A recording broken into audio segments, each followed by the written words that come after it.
So for tonight's video, ayan, samahan nyo ako maghanap ng may ingay na palaka dito sa amin. Andito ako ngayon sa bukid.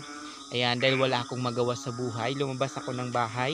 Ayan, nandito ako sa may palayan, maghahanap tayo ng mga may ingay na palaka. Tara, samahan nyo ko guys. So ayan nga guys, dahil kakatapos lang ng napakalakas na ulan dito sa amin, ayan, asahan na may ganitong mga palaka na maiingay dito. Di ko alam kung anong tawag dito guys sa mga palakang to, yung may ingay. So kapag nasa malayo ka, kapag maingay sila, ang akala mo mga baka. Di ko alam guys kung bakit sila maiingay. Sa tuwing umuulan, pagkatapos ng ulan, ayan, asahan talaga na maiingay nitong mga palakang to.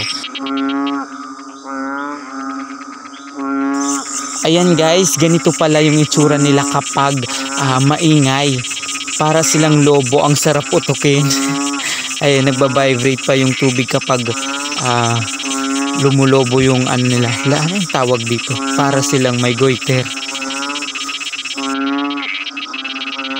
Kaya siguro guys, maingay sila kasi tumatawag sila ng mga kapwa nila palaka para siguro alam nyo na maglabing-labing.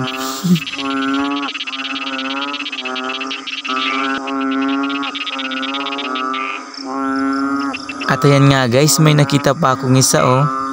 Ayun oh, tingnan nyo. Tama siguro guys yung naisip ko na kaya baka sila maiingay kasi naghahanap talaga sila ng makakalabing-labing. Siyempre, ikaw ba naman malamig ang panahon, siyempre maghahanap ka ng makakalabing-labing mo. Tao nga eh, pag malamig. Alam nyo na.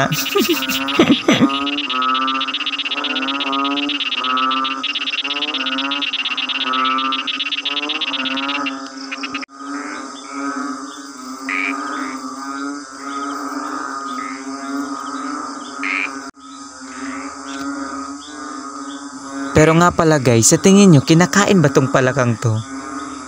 Ano yung kinakain dito sa bukid na palaka? Ito kaya to? Ayan, na-amaze lang talaga ako dito guys. Para silang mga lato-lato dito sa palayan.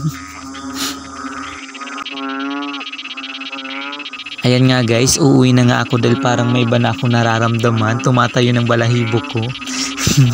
At ayan, habang ako'y papauwi, may nakita akong palaka na ganito.